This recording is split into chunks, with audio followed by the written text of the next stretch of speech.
Olá pessoal, tudo bem? Boa noite. Aqui sou eu, André Ascar, diretamente de mais uma live. Hoje o CP Responde número 100 e alguma coisa. Mas hoje, além de ser o CP Responde 100 e alguma coisa, que eu já estou perdendo as contas, o importante é que hoje é dia do maratonista. Você sabe o que significa isso? Hoje é dia 7 de agosto de 2025. Eu não faço a menor ideia de quanto tempo o pessoal inventou esse tal do dia do maratonista, mas eu não vim aqui para falar sobre o conceito histórico sobre o dia do maratonista. Eu vim aqui falar com você, corredor. O que para você representa ser um maratonista, né? Esse dia que hoje é celebrado, será que ele é só mais um dia criado pelo comércio para vender mais alguma coisa? Para vender corrida? Para vender tênis de corrida? Para vender inscrição de prova de maratona? Para que será que existe esse tal dia do maratonista? Será que é para celebrar uma grande conquista de algum grande atleta que representou um ganho na maratona? Pois é, essa representatividade, esse dia do maratonista. Você já pensa em correr uma maratona? Você começou no mundo da corrida pensando em correr uma maratona? Então me diz, o que é ser maratonista? Para muitos, ser maratonista é simplesmente você percorrer 42,195 metros, né? Você ir do ponto A ao ponto B, onde que essa distância vai dar aproximadamente 42,195 metros. Mas esse nome, essa medalha que você vai ganhar, esse título, ele representa o quê? Representa disciplina, ele representa consistência, ele representa determinação, ele representa que você não deixa as coisas pelo meio do caminho. O que essa tenacidade de um ser humano faz percorrer 42,195 metros, né? A grande história conta que o primeiro maratonista morreu após percorrer, que era um soldado lá de Atenas, na batalha de maratona, foi correndo de um lado para o outro para dizer que vencemos e daqui a pouco morreu. Aparentemente, nem essa história é verdadeira. Como uma medalha de 42,195 metros também pode não ser verdadeira. Por que não pode ser verdadeira? Por que existe distinção entre maratonista? Muitas vezes entra na briga de você corre o pace de quanto numa maratona? Ser maratonista é performance? Você só se torna maratonista se você correr num determinado pace. Por que a gente busca essas representatividades na nossa sociedade, na nossa distinção entre os outros? Por que você acha que alguém se torna melhor por ser maratonista? É complicado. Eu vou começar com essas perguntas todas que eu fiz a vocês, falando de um evento que aconteceu comigo na semana passada, no final de semana passada, na minha maratona da Chapada, no qual eu estava correndo. É uma prova basicamente recreativa, né? Para curtir a paisagem, para as pessoas contemplarem a Chapada dos Veadeiros. E entre as pessoas que estavam lá, tinha um maratonista, entre outros tantos maratonistas. Um maratonista que já foi de elite, né? Com maratona abaixo de 3 horas e meia. 3 horas e meia não, minto, abaixo de 2 horas e meia. Então é um cara que se dedica muito à maratona. Será que esse sujeito, será que esse cidadão é melhor que outra pessoa porque ele corre uma maratona abaixo de 2 horas e 30? Eu vou explicar o que aconteceu comigo e eu vou tentar envolver vocês e explicar a vocês sobre essa história de que um título não transforma ninguém em nada, e sim o caminho que você constrói esse título, né? Como que você se transforma. Bom, essa história vem para explicar o quê? Uma parada inusitada que eu vivi nesse final de semana. A prova foi sábado, fim de tarde, Chapada dos Veadeiros, energia dos cristais, tudo mais, né?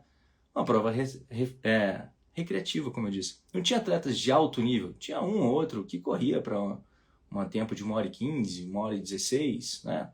Que o vencedor correu para 1h16. A altimetria não era boa para fazer velocidade, mas também com 1h16 você não ganha nada em lugar nenhum numa prova séria, beleza? Não é que a prova é mal organizada, beleza? Mas quando eu digo que a prova é séria, é que aí vale dinheiro. Que aí o pessoal que está lá para ganhar dinheiro, atletas profissionais, estão lá pela sua profissão. É uma prova altamente amadora, das pessoas que fazem por amor. Você, que deve estar me assistindo, deve ser mais um atleta amador, que faz por amor, que corre os 42,195, que corre 5 km, que está pensando em começar a correr, faz isso por amor. nada mais é do que amor, vontade, seja amor próprio. Ou será que é o amor ao ego da imagem que você reproduz quando você coloca 42,95 metros no peito? Que eu sou um maratonista agora, me transformei.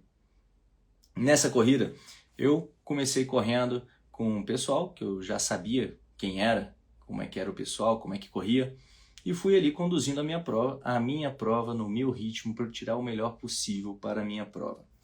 Num determinado momento dessa prova, eu vi à frente que um atleta vinha perdendo muita velocidade. O famoso atleta quebrado, lambendo o asfalto, né? Ele já não estava conseguindo a manutenção do ritmo e ele estava num ritmo muito mais lento do que o meu. Esse atleta, eu alcancei ele num determinado tempo, acho que foi no quilômetro 17, se não me engano. E aí, passei ele porque eu mantive minha velocidade, depois ele apertou o passo para passar à minha frente. Depois eu passei ele de novo, ele me passou. Aí eu fui ali cozinhando o galo, como a gente fala, eu sabia que ele estava quebrado, então ali fui conduzindo, beleza? Fui ali acelerando, freando, até que eu sabia que tinha uma subida no quilômetro 18, que é onde muito mais ia separar o pessoal, para depois, ali, os últimos 2 quilômetros, você só aperta com o resto que você tem e vamos ver quem chega na frente. Nesse sentido, vai ali cozinhando para cá e para lá. Do lado direito tinha uma mesinha com Gatorade, né? Aquele líquidozinho com açúcar e sais minerais, que muitas vezes é interessante você colocar só o açúcar na sua boca para o seu cérebro entender que, porra, tem energia, tá tudo certo. Pode liberar o resto de energia. Então eu gosto dessa estratégia. Fui pegar o Gatorade, a mesa do meu lado, eu estava do lado de lá da pista, né? A gente estava correndo no acostamento. Então eu estava correndo pro lado do matinho, onde estava a mesa do Gatorade. Eu fui reto, estava mais veloz que esse atleta que estava à minha esquerda. Então estava um pouco à frente dele. No que eu estava chegando na mesa para pegar o Gatorade, o atleta simplesmente acelerou o passo, cruzou na minha frente e desacelerou para pegar o Gatorade. Para quê? Será que era estratégia dele me provocar para me quebrar? Não sei. Será que ele tropeçou? Será que um atleta elite, não consegue pegar um Gatorade no mesmo ritmo? Será que ele não podia ter ido para trás de mim para pegar o Gatorade e continuar no ritmo dele? Não sei. Eu sei que ele foi lá, entrou na minha frente, pegou o copinho, desacelerou. Eu quase que tropeçando nele, peguei o copinho e girei meu corpo para sair de perto dele. Só que no que eu saí para tirar o corpo, esse mesmo atleta veio correndo, cara, e me dando cotovelada. Você acredita nisso? Ele foi me dando cotovelada no meu braço e me empurrando pro lado da pista. Eu não entendi aquele rolê. Ele me deu ali, a gente dividiu ali esse espaço por, sei lá, uns 5 metros, 10 metros. Aí eu parei, eu não entendi, velho. Aí eu parei assim, e o cara do staff, que era conhecido meu, falou, não, Andrei, relaxa, a gente viu o que aconteceu, não fica puto não, e não sei o quê. Aí o cara, eu tô tranquilão, eu tô curtindo aqui a prova, mas só tô querendo entender qual é desse sujeito. Pra que fazer isso? Pra que agir dessa forma? Pra chegar na minha frente em algo que, né? É um troféu? É um título que ele tá buscando? E precisa fazer isso para buscar um título, para chegar na frente, alguma coisinha? Pô, tá de sacanagem. Aí eu só combinei com o maluco do staff, vamos tomar cerveja depois da prova. A gente se encontra lá na festinha. E lá eu fui. Aí eu falei, não é possível. O cara deve ter, sei lá, tropeçado, desequilibrado, foi sem querer, né? Aí eu alcancei ele de novo, porque ele estava quebrado, como eu falei. Aí na hora que chegou na subida para a subida final do quilômetro 18, eu encostei do lado dele, né? Porque ele estava mais devagar do que eu. Encostei, aí eu respirei ali uns 10 segundinhos para ver se ele ia pedir desculpa, ia falar alguma coisa, ia falar, pô, cara, foi mal, desculpa aí. Né? Que é o que a gente espera de um esporte amador, que é o que a gente espera, né, do fair play. Nada. Eu falei, então bora, meu irmão. Agora acelera que eu quero ver você me acompanhar. Aí torci o cabo ali na força do ódio. Falei, vem, meu irmão. Ele começou a bufar do lado, mas daqui a pouco eu só vi as bufadas ficando cada vez mais para trás. Isso me torna melhor do que ele, de eu ter apertado, de eu ter chegado 2 minutos na frente dele, depois desse, em 2 quilômetros? Não. E eu tô falando de meia maratona. Eu fiquei em quarto, ele deve ter ficado em quinto. E aí? Eu virei outra pessoa por completar a prova? Ou será que essa experiência de uma pessoa ter me agredido e eu não ter reagido, de ter trabalhado dentro do fair play da prova, isso é transformador? A experiência que eu vivi dentro dessa prova é que ela é transformadora. E não necessariamente os 42, 195, no caso, esse final de semana foram 21. E divide aí para mim, por favor. 195 dividido por 2 vai dar 97,5, né? 21 e 97,5 me transformaram. Mas eu tinha corrido uma maratona na semana anterior, a SP City, que inclusive, no último ano, eu corri 8 maratonas. Foram 4 maratonas abaixo de 3 horas, foram 3 maratonas acima de 3 horas, sendo que a mais lenta foi depois do show do Nat Roots, aqui em São Paulo, a Maratona Fila, que eu corri em 3 horas e 15. Eu sou mais maratonista que alguém por conta disso? Porque a pessoa que correu a primeira vez na SP City, agora, que foi a grande prova última, né, que vai fazer 15 dias, tem 10 dias dela, que correu em 4 horas e meia, a medalha no peito transforma alguém? Ou é o que ela vive durante os 42, 195 metros é que vão transformar essa pessoa? Será que transforma para melhor? Será que transforma para pior? Será que está ali só para tirar uma foto? Eu não faço a menor ideia. Eu continuo tentando descobrir o que são esses 42, 195. Final do mês agora, daqui a 15 dias eu tenho outra maratona para fazer, a Maratona Fila. Vou lá correr, vou me descobrir mais um pouco, vou percorrer esse caminho. Para quê? Porque eu gosto, porque eu me divirto, porque eu acho legal descobrir o meu corpo no esforço que eu estou fazendo. Eu gosto da construção que se faz no treinamento para você conseguir fazer os 42, 195 com saúde. Eu gosto desse ponto de desconforto e ter que arrumar soluções que a maratona, um objetivo grande desse, porque no mundo de hoje, só 1% da nossa sociedade corre uma maratona. Isso já é distinção. E é distinção por quê? Porque você está cuidando da sua saúde. É distinção porque você está se pondo a algo que, cara, não vai te trazer retorno financeiro nenhum. Sacou? A gente gasta dinheiro com esse negócio, não é mesmo? Mas isso traz uma satisfação pessoal incomensurável. Traz muitas vezes um norte para a vida num mundo tão disperso. Então esses 42, 195 vão fazer significado para você. Cada medalha, como as minhas, só tem um significado para mim. Não quer dizer que eu sou um maratonista como você, né? Ou que eu sou um maratonista como Kipchoge. Cada um é maratonista do seu jeito. É individual. A gente pode compartilhar de sentimentos, a gente pode compartilhar do mesmo asfalto, do mesmo terreno ao longo de uma maratona. Mas as emoções que você sente no processo dessa conquista são só suas. É só você que sabe o que é ser maratonista. Então, para todos vocês que sabem o que é ser maratonista para vocês, meus parabéns. Parabéns por vocês terem se desafiado, parabéns por vocês terem conseguido. Vocês fazem parte de 1% das pessoas no mundo que se desafiam, que descobrem e que saboreiam a vida percorrendo 42, 195.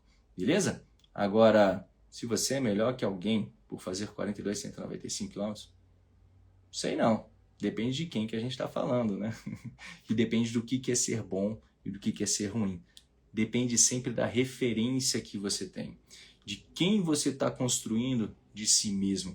E a corrida é uma ferramenta excepcional para a construção de caráter, para a construção de dignidade, para a construção de resiliência, para a construção de viver em sociedade, por mais que seja um esporte individual. E dentro dessa construção que é a vida, né, que essa ferramenta que é a corrida te ajuda, se você precisar de ajuda para construir essa corrida, vem treinar com a gente no Clube Corrida Perfeita, porque correr, cada um tem a sua, mas por vezes sem aconselhamento, sem apoio, sem orientação, a corrida pode ficar no meio do caminho por conta de uma lesão. A gente não pode esquecer que cerca de 80% dos atletas, principalmente os iniciantes, se machucam em um ano. E atleta machucado não consegue vivenciar todas essas maravilhas que a gente estava falando, que eu estava falando, sobre os 42 e 195 metros. Então, se você quer buscar a sua corrida perfeita, se você quer vir junto para saborear o que é correr 195 metros, se você quiser saborear muito mais do que isso, uma outra maratona, vem treinar com a gente no Clube Corrida Perfeita. E ó, não é só para maratonista não, tá nos primeiros passos, vem com a gente, que a gente vai te auxiliar no caminho das pedras para que você possa se divertir no processo, para que você possa curtir passo a passo e se descobrir como corredor e, quem sabe, como maratonista. Vamos nessa. Galera que chegou aí, esse aqui é o CP Responde, chegue mais. Hoje eu estava falando aqui sobre a maratona, né? Porque hoje é dia do maratonista. O Renan Vasconcelos mandou aqui, ó, tem alguma dica para quem está acima do peso? Bom, Renan, eu tenho várias dicas para quem está em cima do peso. Então se liga na primeira. Bom, você está acima do peso? Ter consciência sobre por que você está acima do peso. Isso quer dizer que você é culpado por você estar acima do peso?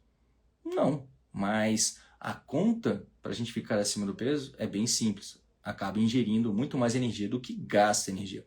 Agora, por que você está consumindo mais energia do que você está gastando? Esse processo que tem que ser entendido. Pode ser muitas vezes um processo psicológico, por conta de ansiedade, e acaba que para fugir dessa ansiedade, para cobrir ali, para ter essa dopamina rápida, a gente acaba comendo em excesso, comendo alimentos que são mais energéticos, mas pouco nutritivos. Então isso pode acabar atrapalhando essa questão do ganho de peso. Então uma consciência sobre a sua alimentação, eu acho que é o primeiro passo para quem está sobrepeso. O porquê que você está comendo? É um comer emocional? É um comer, não sei, porque você gosta de comer e você não está gastando essa energia. Por quê? Porque falta espaço para promover atividade física no seu dia a dia. Você passa 3 horas no busão para ir para o trabalho, mais 3 horas para voltar, 8 horas lá, depois tem que voltar a fazer comida para a família. Você não tem espaço para cuidar de você. Então isso tudo tem que ser entendido nesse processo para você perder peso, o sobrepeso. Tem que entender individualmente qual é o seu processo que te levou a estar acima do peso e por que você está no peso agora. A atividade física é uma ótima ferramenta para a gente fazer o controle do peso. Não só pelo o gasto calórico, não só porque correr gasta energia. Não, é porque além de ter esse gasto energético, você também trabalha muito na modulação dos seus hormônios, na sensação de bem-estar. E essa calma faz com que você fique menos ansioso. E com baixa ansiedade, a tendência de você exagerar na comida ou outras ações para desestressar, como o próprio álcool, vão te ajudar bastante. Porque você sabe que também o álcool atrapalha nessa questão do ganho de peso, né? Então são vários critérios que a gente tem que entender e que a atividade física, a corrida, entra com uma ferramenta sensacional. Porque além da atividade em si, o estilo de vida que ela promove vai facilitar você a ter escolhas melhores, como até mesmo uma melhor qualidade nas suas noites de sono, para você buscar tanto dormir para treinar, para performar naquele esporte, né? Como o próprio esporte com a rotina faz você dormir melhor. Então é algo que se retroalimenta. Então entender esse processo, por que você está em cima do peso, é fundamental. É o trabalho, é a falta de exercício, é o estresse excessivo, o que está pegando, sacou? Então é entender esse processo para que você possa controlar e criar os mecanismos para você atingir o seu objetivo nessa perda de peso. Beleza? Valeu pela pergunta, Renan. E quem tiver mais pergunta, por favor, manda no balãozinho aqui embaixo para eu poder me programar, entender que vocês estão perguntando, porque se eu tiver que ficar caçando pergunta aqui que vocês já mandaram, eu vou acabar me perdendo, deixando muita gente no vácuo. Fábio Luciano, 31, estou correndo 2 minutos e caminhando 1 minuto. 6 vezes sou iniciante. Fábio, esse é o famoso treino intervalado, cara. Você está dando um estímulo forte por 2 minutos e você está recuperando durante 1 minuto. E esse estímulo intervalado que você está dando um 2 para 1, só que 2 no estímulo forte para 1 no estímulo leve, né? Se a gente fosse falar de HIIT, aí poderia ser 1 para 1, ou então às vezes o descanso, um intervalo forte, você tem que dar o dobro do descanso, né? Que aí já é 1 para 2.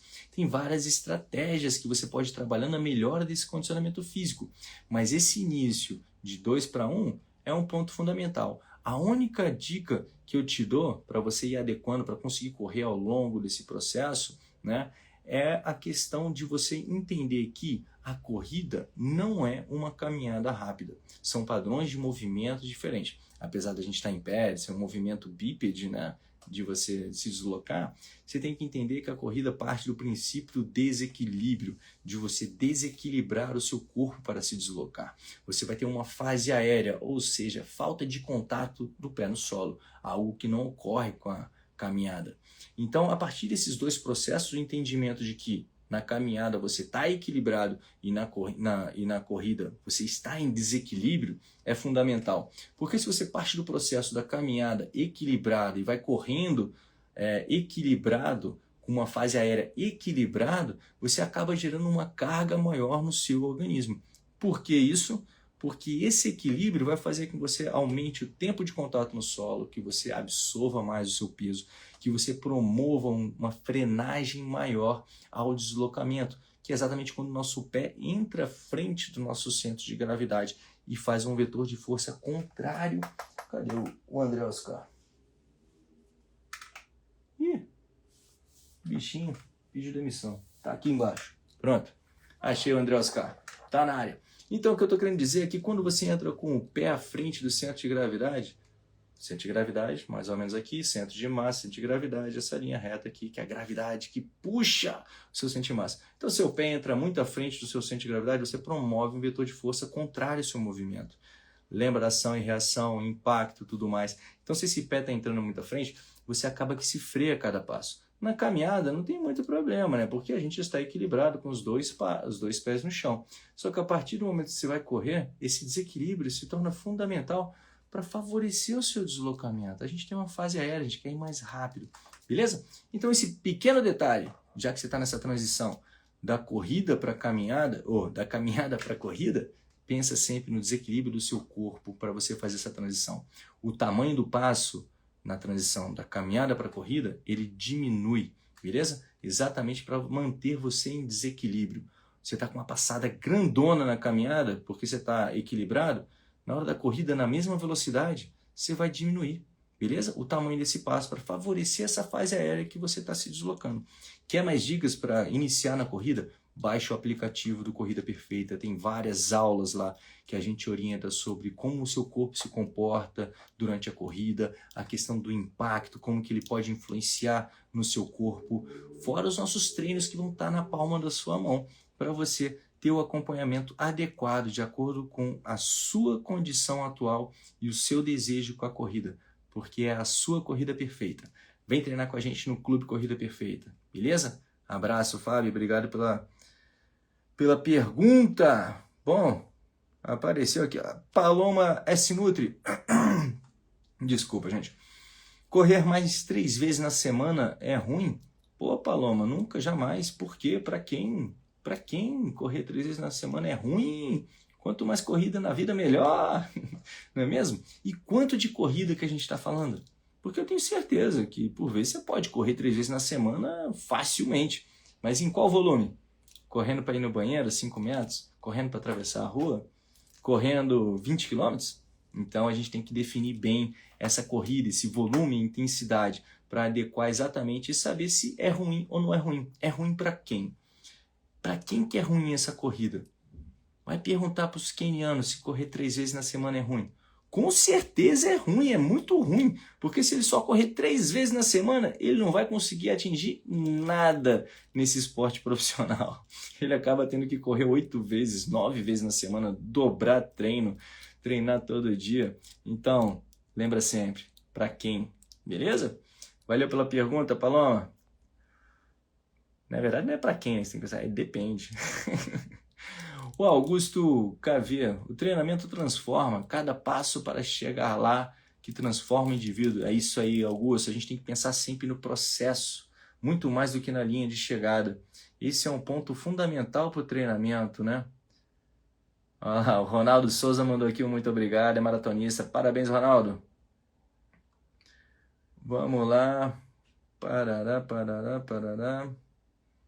Vamos para o balãozinho. Se você tem alguma pergunta que quer que eu responda, eu vou ficar caçando aqui pergunta. Manda no balãozinho, por favor. Liberato Luiz F. O treino de força de membros inferiores antes de treino de corrida diminui a mobilidade da corrida? Boa pergunta. Vamos lá. O que a gente tem que entender por mobilidade? Eu já vi muito cientista batendo no ponto de que não existe exercício de mobilidade. Mobilidade é carro, é viatura, é bicicleta, é mobilidade na cidade. Não é mobilidade articular, né? Mas quando a gente fala de mobilidade articular, a gente está querendo dizer por essa ação de mobilizar a sua articulação, de subir, de trabalhar ela, de fazer uma flexão, uma extensão, né? Movimento trás, frente, isso tudo a gente está mobilizando ela. A gente está querendo ganhar uma amplitude articular nessa mobilidade que a gente vai falar no trabalho, na mobilidade, no seu joelhinho, né? Estou trabalhando ali, estou alongando a musculatura, estou movimentando. Mobilidade no meu quadril, que aí você vai trabalhar o seu quadrilzinho para ir para um lado, para o outro, vai mexer, pá e tal. Então, o que acontece nessa mobilização articular? Toda mobilização articular, você vai ter um trabalho dos seus músculos, porque são os músculos que movem as articulações, não é mesmo? Ele contrai um osso de um ponto, contrai o osso de outro ponto, e fica a articulação no eixo ali. Quando o músculo contrai, aí ela vai lá e mexe, né? Seja para uma angulação articular que for feita, pivô, maçaneta, dobradiça, seja lá qual o nome que for dado a essa articulação. Então, nesse sentido, o treino de força ele pode trazer uma maior rigidez muscular, beleza? Se você está com a musculatura mais rígida, pode, de certa forma, atrapalhar o movimento mais solto e fluido da sua articulação, ok? Então, o treino de força de membros inferiores, antes do treino de corrida, pode diminuir a mobilidade da corrida, a depender de qual carga desse treino de força você está executando. A depender, né, se for um treino muito intenso, desgastou muito, está com as pernas duras e cansada, isso pode acontecer. Mas vai depender do tipo de treino de força que você está realizando. E o que vale também aqui ressaltar, quando a gente fala de rigidez, de trabalho de força, né, de ficar muito forte, ficar durão, o músculo ele não deve ficar duro, beleza? Não deve ficar rígido. Essa rigidez muscular aumenta a carga sobre os tendões. E o tendão ele não consegue se adaptar à carga como a musculatura se adapta, beleza? Então, essa tração excessiva pode gerar um desgaste maior nos seus tendões, beleza? Então, o músculo, se está rígido demais, é interessante você fazer um trabalho de liberação, de massagem, de soltura dessa musculatura para desestressar ela, para que você possa exatamente trabalhar ele com uma boa amplitude articular de forma solta. O músculo ele tem que estar rígido só na hora que você faz força mesmo. Quando ele está relaxado, tem que estar relaxado. Beleza? A vida é estresse e relaxamento. Valeu pela pergunta, Liberato Luiz F. Vamos para a próxima pergunta. O Clébio 35. Dor no calcanhar, alguma dica? Porra, Clébio, a primeira dica é você entender exatamente onde no calcanhar está essa dor, cara. Se é aqui, se é do lado, se é do outro. Tem tanta coisa passando aqui no calcanhar que a primeira coisa dessa dor é você ter um bom diagnóstico. O que está causando essa dor? De onde é que está vindo esse negócio? Porque eu chegar para você e falar, meu irmão, faz uma liberação em panturrilha 3 de 15, aí unilateral, que vai melhorar esse negócio. Eu não sei nem quando começou a sua dor no calcanhar. Por que ela surgiu? Foi após um treino? Foi após uma partida de futebol? Foi após um entorse? Foi após uma posição sentada equivocada que você esqueceu, ficou com o pezinho de lado assim e acabou dando uma distendida muscular quando retornou frio? Pode acontecer, sabia? Pode acontecer tanta coisa. Então, Clébio, dá uma investigada aí nessa dor no calcanhar. Se for uma questão de só quero passar a dor, você pode ir no analgésico, né? A cachaça às vezes serve para passar a dor também, mas eu não recomendo, porque depois a dor vem dobrada. Beleza? Então investigue isso, Clébio. Vamos nessa, meu parceiro. Se precisar de mais ajudas específicas, mande mais coisas pra gente. E se quiser mais ajuda ainda, entre para o Clube Corrida Perfeita e vamos treinar junto, cara. DJ Speed 204, aí é veloz, moleque. Após uma maratona, com quantas notas podemos retomar? Notas?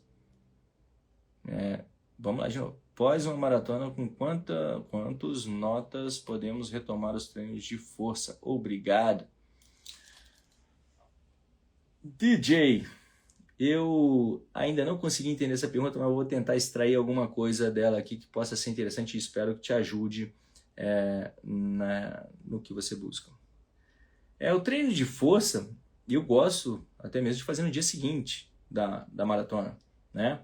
Porque ajuda na minha recuperação. E por que eu acho legal o treino de força?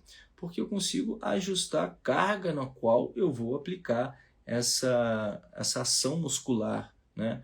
E o meu músculo agindo, aquecendo a musculatura ali, isso facilita a minha recuperação. Mas claro, vai depender da minha maratona que eu fiz no dia anterior, de quão quebrado eu terminei a maratona ou não terminei quebrado. Depende do momento, do ciclo de treinamento, para ver se eu coloco logo depois, se eu deixo uma semana sem, se eu vou fazer na outra semana só. Eu tenho que entender todo o ciclo de treinamento sobre aquela maratona, para saber exatamente quando que eu coloco novamente o treino de força e principalmente qual treino de força, qual carga nesse treinamento de força. O treino de força é um mundo que a gente pode trabalhar de diversas formas, beleza? Se você tem mais dúvidas de quando aplicar o seu treinamento de força, se você está com dúvidas no seu organograma de treinamento, vem treinar com a gente no Clube Corrida Perfeita. Baixe o aplicativo aí na Apple Store, então na Google Play. Cara, é na palma da mão de vocês, você vai ter um monte de coisa. Além das aulas falando sobre os educativos, a função dos educativos, a consciência sobre o movimento, você ainda encontra ali o GPS na palma da sua mão, alguém falando para você o seu treino. Olha, hora de acelerar, vai estar no ponta do seu ouvido, freia, desacelera, diminui a carga, aumenta a carga. O treinamento planejado para você em nosso aplicativo vai estar no seu ouvido enquanto você corre. Você não precisa nem ficar olhando para o celular, para o seu relógio, programar. Toda a programação de treinamento já vai direto lá para o seu celular, que basta você dar o play, executar treino, e você vai ter toda a orientação no seu ouvido para você executar. Então, quer saber mais? Vem treinar com a gente no Clube Corrida Perfeita para você ter acesso a tudo que o nosso aplicativo pode te entregar. Quer conhecer um pouquinho? Baixa o aplicativo, porque a gente tem muita coisa grátis lá. Vamos embora! Deixa eu ver aqui a próxima pergunta. Até o tio Pico entrou na parada aí, ó. Meu Deus. E a Beth Felipe também, ó. Valeu, Beth. Valeu, galera. Olha, Paula Figueiredo. Nessa lógica do centro de gravidade, desequilíbrio, existe alguma diferença entre a mecânica de corrida entre homens e mulheres? Muito obrigado pela pergunta, dona Paula Figueiredo, número 1. Qual é a grande lógica da biomecânica da diferença de homens entre homens e mulheres? As mulheres têm por formação uma pelve, né, um quadril um pouco mais largo do que os homens, beleza? Então, nesse sentido de ter essa perna, esse quadril um pouco mais largo, ela também tende a ter um geno um pouco mais valgo, o joelho para dentro, a tendência de ter esse joelho um pouco mais para dentro, beleza?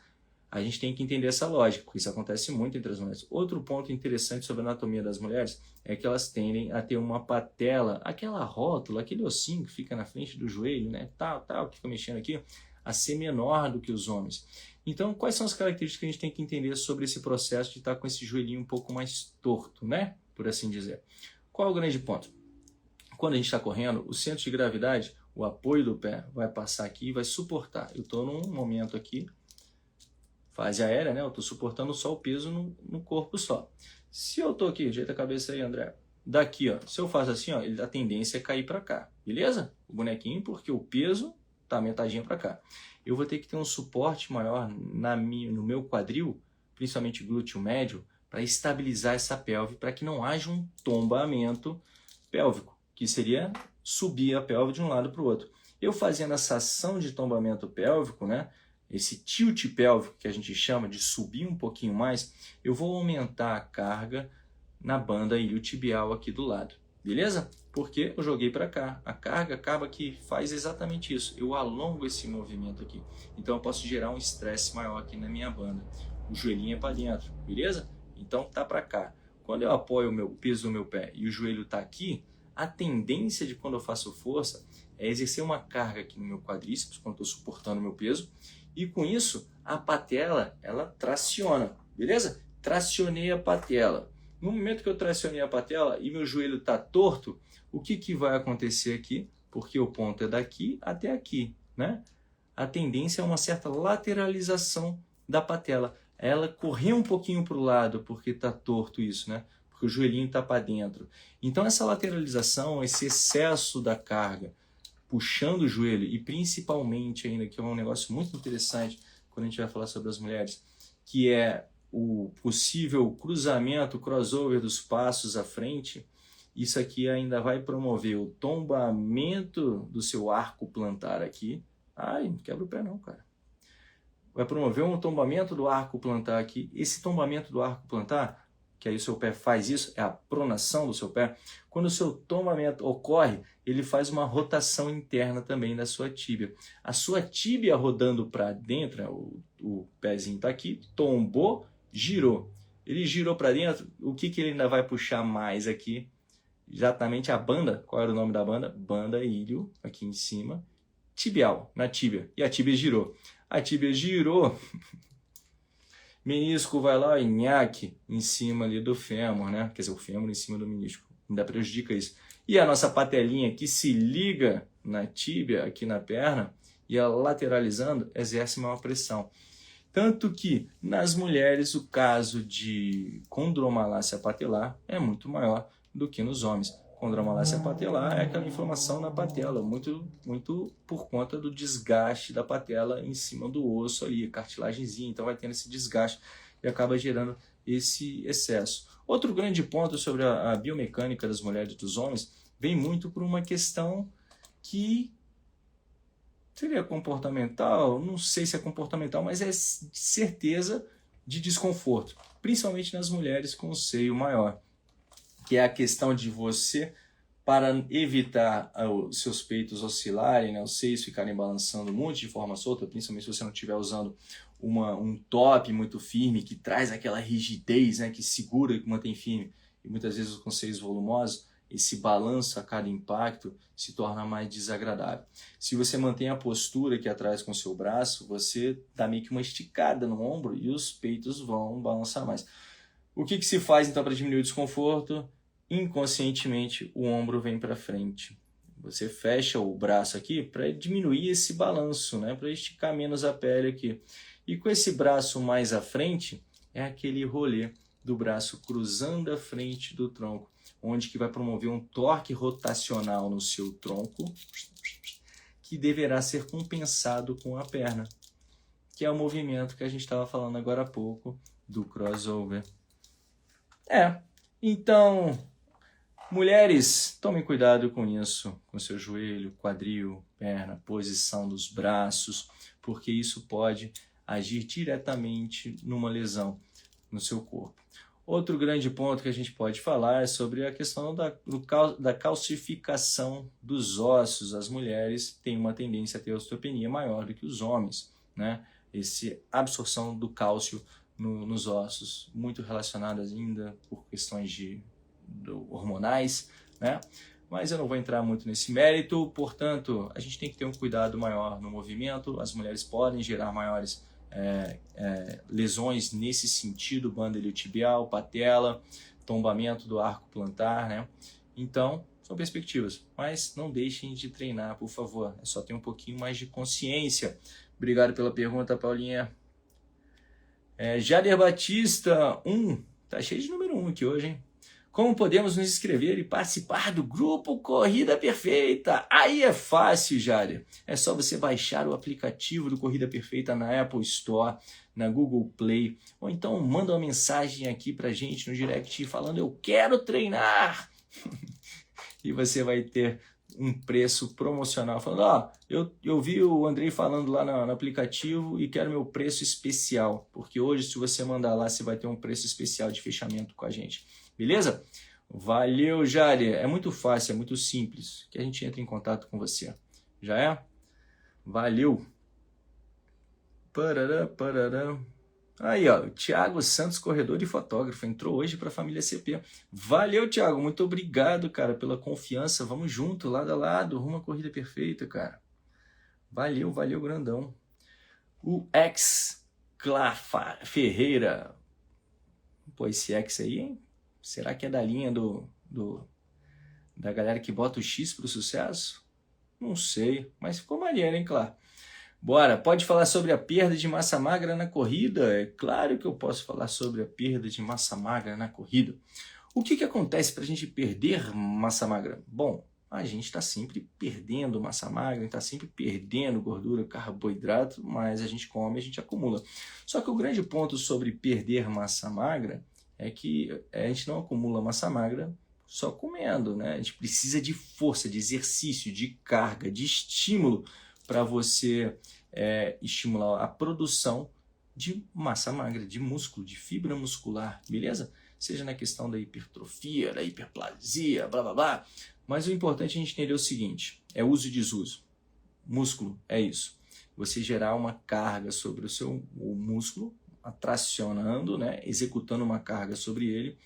Depois que ele se, não diria lesionou, mas depletou ali, a fibra acabou perdendo um tanto de aminoácido, você tem que recompor essa fibra muscular, né? Ela foi estimulada e ali ela vai se preparar para que na próximo estímulo, aquele estímulo não seja tão agressivo para ela, ela esteja preparada para responder ao que foi estimulado. Então, se você corre e come bem, beleza? Se alimenta bem, certinho, a chance de você perder massa magra com a corrida é muito pouca. Mas esse corte ia ficar bom, hein? Daqui a pouco vai ter um monte de gente me batendo aí, porque eu tô perdendo massa magra na corrida. O que acontece é que a massa magra é sempre estimulada só por necessário. Se você não está usando ela ao máximo a qual ela é destinada para o fim que você está exercendo, ela vai perder, vai diminuir músculo. Você vai perder músculo porque o seu corpo, de uma forma geral, ele é muito inteligente. O que não está sendo usado, ele descarta. Pô, mas podia fazer isso com a gordura, né? Mas ele também aprendeu ao longo de milhares de anos que a gordura é uma fonte de energia primordial para a gente quando falta comida.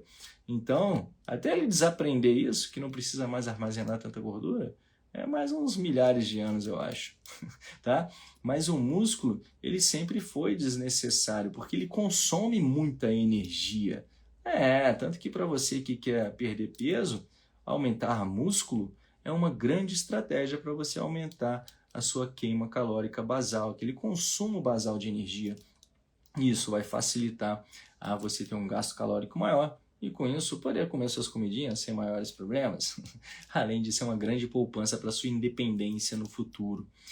Então, perder massa magra depende muito do estímulo que você está dando para o seu corpo, o estímulo de força, a sua alimentação e o grande finale é o descanso, porque você precisa dar o descanso adequado para o seu músculo se adaptar, recuperar, fazer essa supercompensação.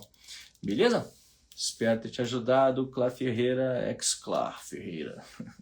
Deve ser dos X-Men. Valeu! Muller Amorim, como realizar um bom treino de tiro na esteira seria melhor do que na rua? Miller. Cara, depende. Por quê? Correr na esteira não é correr igual na rua, beleza? Há uma dinâmica de transferência de energia na corrida na rua que você não tem na esteira. Na esteira você apoia o seu pé no chão e a esteira, de certa forma, joga o seu pé para trás. Beleza? Aí você puxa a perna de volta, apoia de novo e volta. Você não tem que exercer uma carga para se impulsionar diante dessa dinâmica do seu centro de gravidade estar em deslocamento. Claro, você vai exercer força porque você apoia o pé na esteira e você tem que ficar em pé enquanto está indo para trás. Né? Então você tem uns ângulos diferentes, mas aqui é um ângulo, uma ação muscular diferente do que você faz na rua. Mas é uma ferramenta maravilhosa para você treinar corrida. Apesar de ser diferente, é válido você treinar na esteira, beleza? Características que você pode fazer para minimizar essas diferenças seria a questão de você pelo menos botar 1% na inclinação da sua esteira. tá bom? Inclinou 1% ali, já vai tirar um pouco dessa diferença para a rua, mesmo ainda sendo diferente, fora os fatores psicológicos. Então, quando a gente fala do que é melhor ou pior, depende para quem. Tem gente que não consegue ficar na esteira 30 segundos, né? Por vezes a esteira também, você bota lá um estímulo de 15 km por hora, vamos supor, e depois um estímulo lento, não dá tempo de baixar o estímulo lento para o estímulo rápido, fica aquela crescente, né?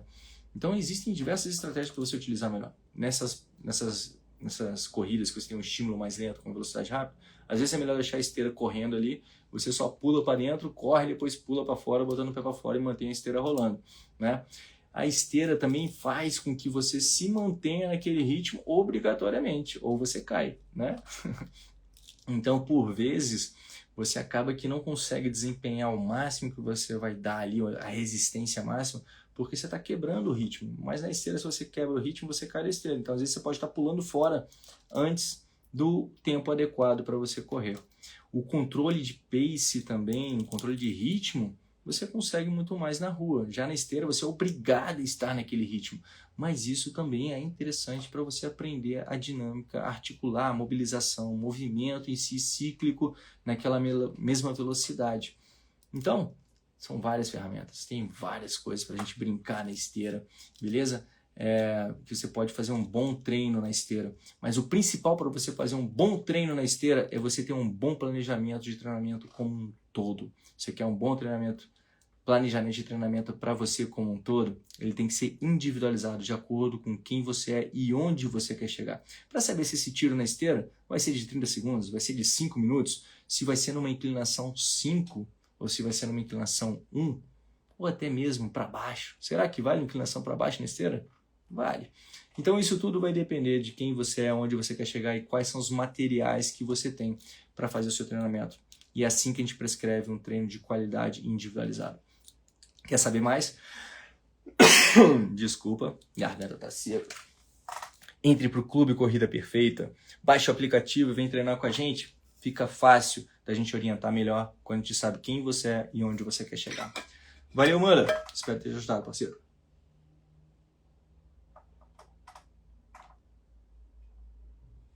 O Felipe Lisboa mandou aqui, ó. Estou uma semana no clube, estou sentindo dor embaixo da panturrilha, é normal? Bom, Luiz. Ô, Felipe, sentir dor embaixo da panturrilha, cara, primeiro eu tenho que entender se esse embaixo da panturrilha você está falando sobre o sóleo, que é uma musculatura que fica entre a panturrilha, o gastrocnêmios e a tíbia, a fíbula ali na sua perna, ou se você está falando do tendão, se é o tendão lá embaixo, né, que se estiver em pé, né, você vai estar de cabeça para baixo. Então, o baixo deve ser só aqui ou então o sóleo. A gente tem que entender essa carga que está sendo aplicada. A gente tem que entender como você está aplicando. Se você tiver no nosso plano personal que você iniciou no Clube Corrida Perfeita, não deixe de enviar o seu vídeo para o nosso treinador. Dá uma olhada em como você está correndo. Porque o como você está correndo vai dizer muito para a gente onde você está aplicando a força durante a corrida. E a gente pode entender se há uma sobrecarga no movimento ou não. Se é uma gestão de volume e intensidade que a gente tem que fazer no seu planejamento de treino, se tem que prescrever para você um treinamento de força individualizado de acordo com a sua dinâmica.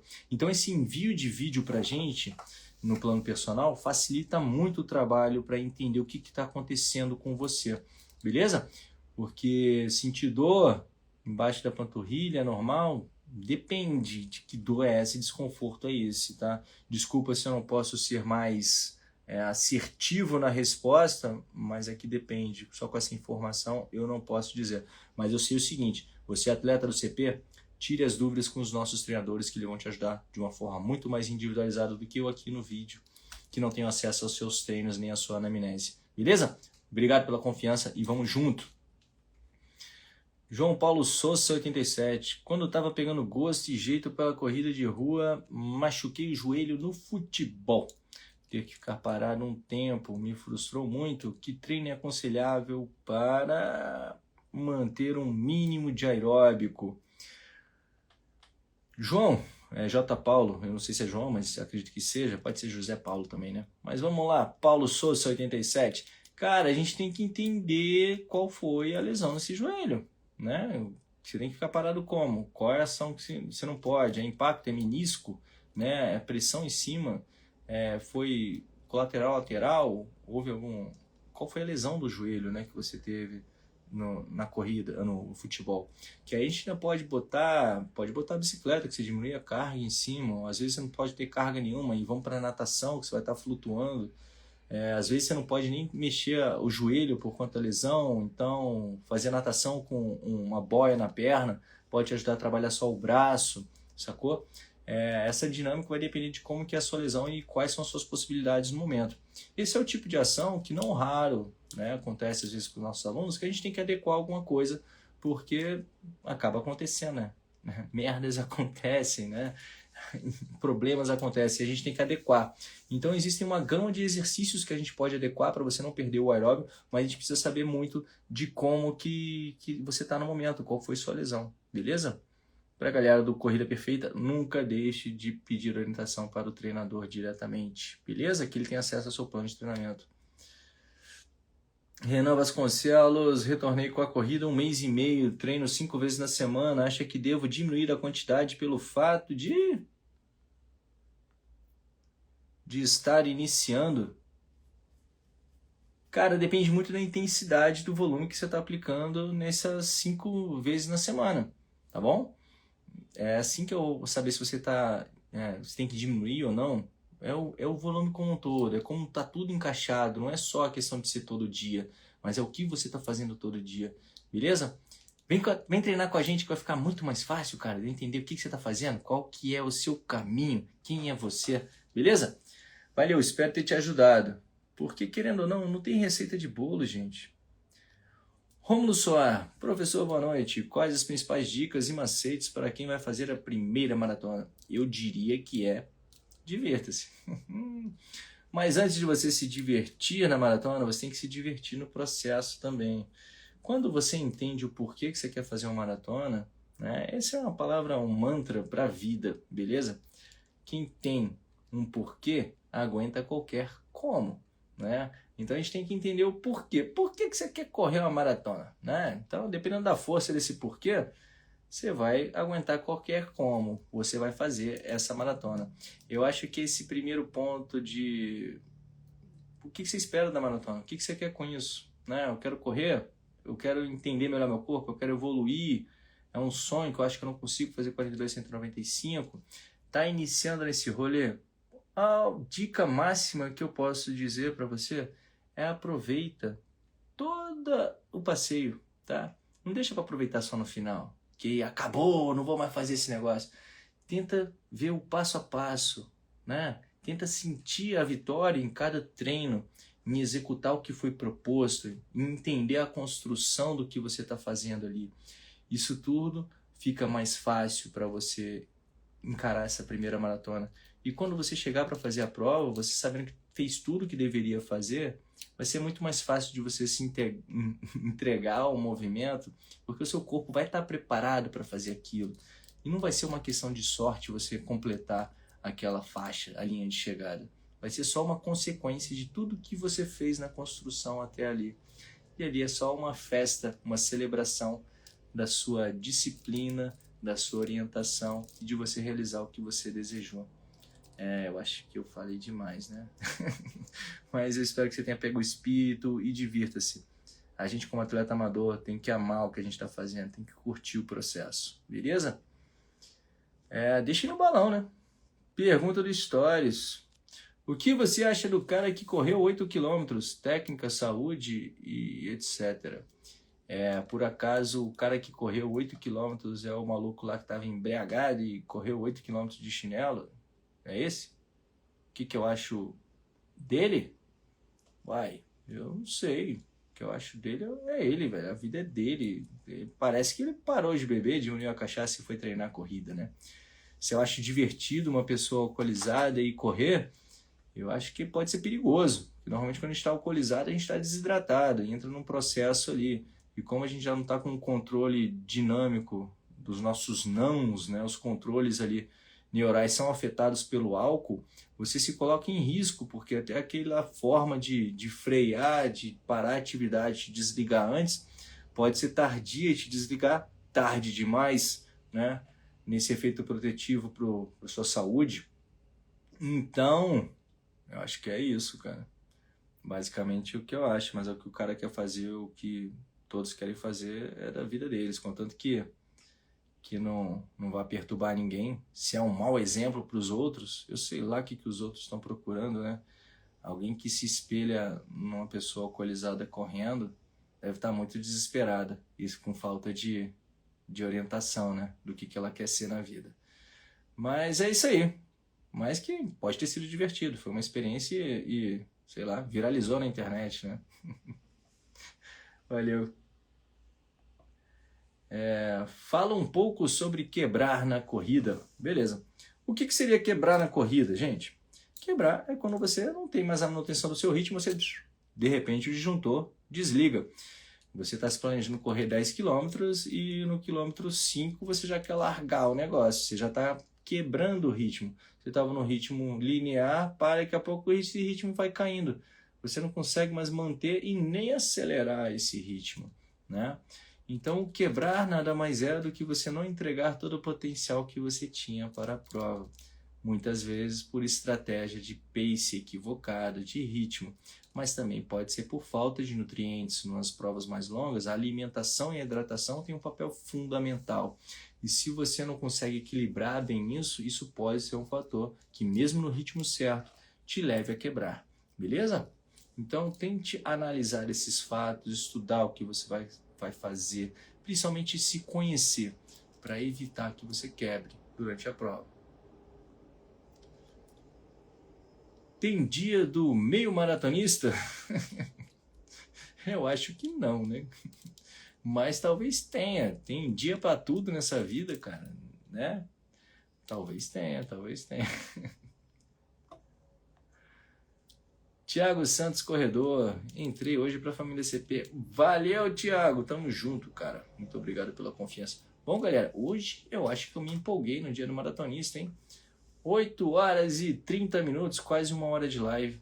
Bem, espero que vocês tenham curtido. Quem não teve paciência para curtir tudo, relaxa, vai estar gravado. Depois você bota para escutar aí, se diverte. Talvez tenham insights novos para sua corrida, para sua vida. Eu já vou ficar muito feliz com isso. Quinta-feira que vem eu tô de volta. Qualquer coisa, manda um inbox pra gente. Que tamo junto, lado a lado, uma corrida perfeita. Aquele abraço, fique bem, boa noite e vamos que vamos. Falou!